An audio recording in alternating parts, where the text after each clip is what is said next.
jadi di sini saya akan menjelaskan tentang gizi seimbang pada WUS untuk mencegah gizi kurang pada masa kehamilan.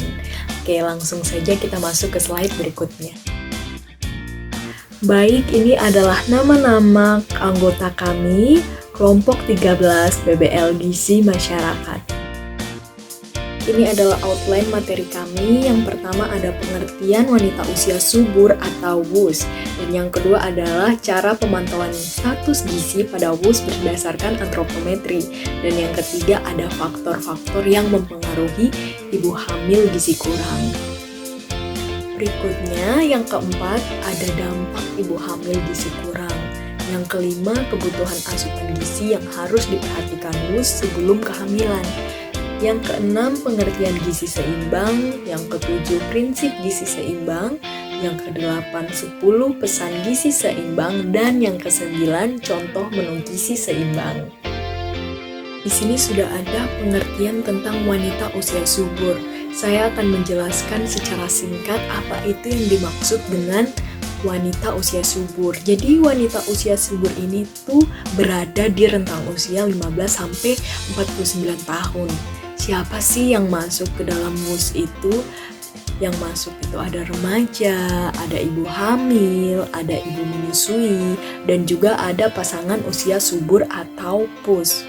Nah, ini tuh merupakan usia produktif wanita disarankan untuk menikah di usia ini. Namun, puncak kesuburan pada wanita itu pada usia 20-29 tahun. Nah, pada saat ini skala kehamilan terbilang sangat tinggi dan bisa mencapai sampai 95%. Berikutnya, cara pemantauan status gizi pada WUS berdasarkan antropometri. Nah, salah satu cara pengukurannya ini menggunakan lingkar lengan atas atau yang biasa disebut dengan lila. Lila ini diukur menggunakan pitameltri. Pengukuran ini biasanya digunakan untuk mengetahui adanya risiko kekurangan energi kronik. Nah, jika pengukuran lingkar lengan atas kita di bawah 23,5 cm, tandanya seseorang itu akan berisiko kekurangan energi kronik. Sekarang kita masuk ke dalam faktor-faktor dan akibat yang mempengaruhi ibu hamil gizi kurang. Yang pertama ada faktor sosial ekonomi. Hal ini biasa dilihat dari pendapatan keluarga. Jika pendapatan keluarga itu baik, kemungkinan besar makanan yang diperoleh akan semakin baik dan juga semakin bagus. Yang kedua ada pendidikan seorang ibu. Pendidikan seorang ibu ini cukup penting. Seorang ibu dengan tingkat pengetahuan yang tinggi diharapkan juga mempunyai informasi atau pengetahuan gizi yang baik. Nah, seorang ibu yang punya pengetahuan tinggi ini akan berbeda dengan ibu yang pengetahuannya rendah. Dia akan lebih rentan untuk menghambat perkembangan sikap seseorang terhadap penerimaan informasi dan nilai-nilai baru yang akan diperkenalkan. Dan yang ketiga ada faktor pola konsumsi. Faktor pola konsumsi juga harus diperhatikan karena jika dilihat dari pola makan masyarakat Indonesia, ini lebih ke menghambat penyerapan zat besi. Sedangkan zat besi ini kan sangat baik karena dapat mencegah anemia atau dalam bahasa awamnya kurang darah. Ini merupakan dampak ibu hamil gizi kurang. Yang pertama itu komplikasi pada ibu hamil, antara lain anemia, berat badan tidak bertambah secara normal, dan terkena infeksi. Yang kedua, pada saat persalinan, gizi kurang dapat mengakibatkan persalinan sulit dan lama, persalinan sebelum waktunya atau prematur, pendarahan setelah persalinan, serta operasi persalinan. Sekarang kita masuk kepada kebutuhan asupan zat gizi yang harus diperhatikan WUS sebelum kehamilan. Nah, yang pertama ini ada asupan vitamin E. Vitamin E penting dalam memperbaiki gizi dan memelihara kesuburan perempuan. Pangan sumber vitamin E antara lain ada minyak kelapa sawit, minyak kelapa, biji bunga matahari, dan toge. Yang kedua, memantau dan mengusahakan berat badan tetap ideal. Berat badan yang lebih besar dari ideal dapat mengakibatkan terjadinya penurunan kesuburan baik pada pria maupun pada wanita. Berat badan yang lebih rendah dari berat ideal dapat menyebabkan anak yang dilahirkan mengalami berat badan lahir rendah yang dapat berakibat kepada status gizi anak tersebut. Nah, yang ketiga ini, usahakan untuk memenuhi kebutuhan zat gizi mikro. Nah, contoh dari zat mikro ini ada zat besi dan juga zinc. Pangan sumber zat besi di antara lain ada daging, ikan, telur, bayam, dan brokoli. Dan pangan sumber zinc antara lain ada daging, ayam, telur, susu, dan keju. Berikutnya yang keempat, terpenuhinya kebutuhan asam folat dari sebelum hamil.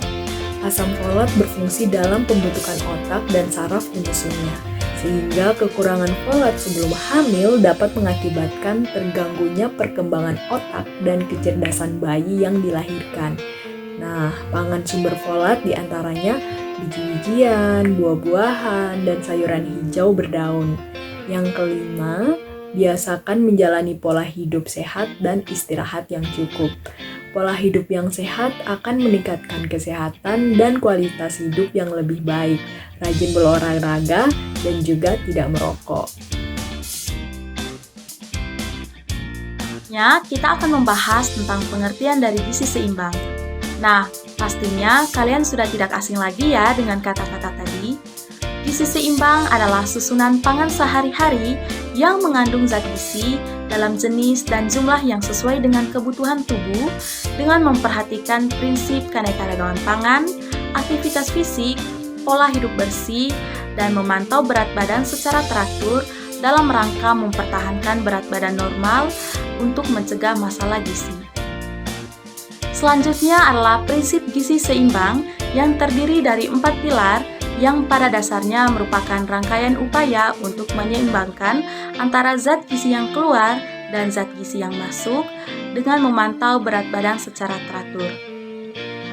4 pilar tersebut adalah yang pertama, mengonsumsi aneka ragam pangan. Yang kedua, membiasakan perilaku hidup bersih. Yang ketiga, melakukan aktivitas fisik. Yang keempat, memantau berat badan secara teratur untuk mempertahankan berat badan normal. Selanjutnya adalah 10 pesan gizi seimbang. Pastinya banyak dari teman-teman yang belum mengetahui apa-apa saja sih isi dari 10 pesan gizi seimbang. Maka mari kita bahas satu-satu. Yang pertama adalah dengan mensyukuri dan menikmati aneka ragam makanan. Yang kedua, banyak makan sayur dan buah. Yang ketiga, biasakan mengonsumsi lauk pauk yang mengandung protein tinggi. Yang keempat, biasakan mengonsumsi aneka ragam makanan pokok. Yang kelima, batasi mengonsumsi makanan manis, asin, dan berlemak. Yang keenam, biasakan sarapan pagi sebelum beraktivitas. Yang ketujuh, minum air putih yang cukup dan aman. Yang kedelapan, biasakan baca label pada kemasan makanan. Yang kesembilan, biasakan cuci tangan dengan sabun dan air mengalir. Yang ke-10, melakukan aktivitas fisik yang cukup dan pertahankan berat badan normal. Nah, selanjutnya adalah contoh menu gizi seimbang. Contoh menu gizi seimbang itu yang seperti apa sih? Di sini kami akan memberikan contohnya. Yang pertama ada nasi, telur goreng, tahu, tumis brokoli, buah apel, dan air putih. Nah, dalam satu hidangan menu ini sudah terdapat karbohidrat, yaitu nasi, lauk hewani, yaitu telur goreng, lauk nabati, yaitu tahu, sayurannya, tumis brokoli, dan buahnya adalah buah apel. Selain itu, ada satu contoh menu lagi, yaitu nasi merah, ikan goreng, tempe bacem, sayur bening, buah jambu, dan air putih. Nah, teman-teman, demikianlah materi edukasi kami tentang gizi seimbang pada wanita usia subur untuk mencegah gizi kurang pada masa kehamilan. Semoga materi yang disampaikan dapat bermanfaat. Terima kasih.